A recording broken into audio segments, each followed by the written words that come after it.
எப்படித்தான் போற்றுவேனோ சபரி பெற்ற பேற்றினை நான், எப்படித்தான் போற்றுவேனோ. முனிவர்களும் யோகிகளும் ராமனை தரிசிக்க மெய்தளர்ந்து தவம் புரிந்து தேடியே கண்டனர், எப்படித்தான் போற்றுவேனோ. குருவின் சேவை செய்து குருவின் அனுகிரகத்தால் முதுமையுடன் காத்திருந்து ராமனையும் கண்டாள்.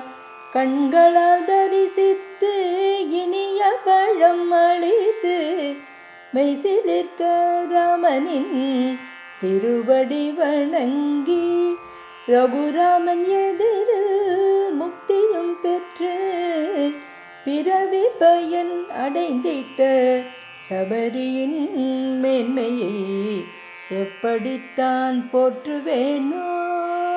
சபரி பெற்ற பேற்றினை நான் எப்படித்தான் போற்றுவேனோ.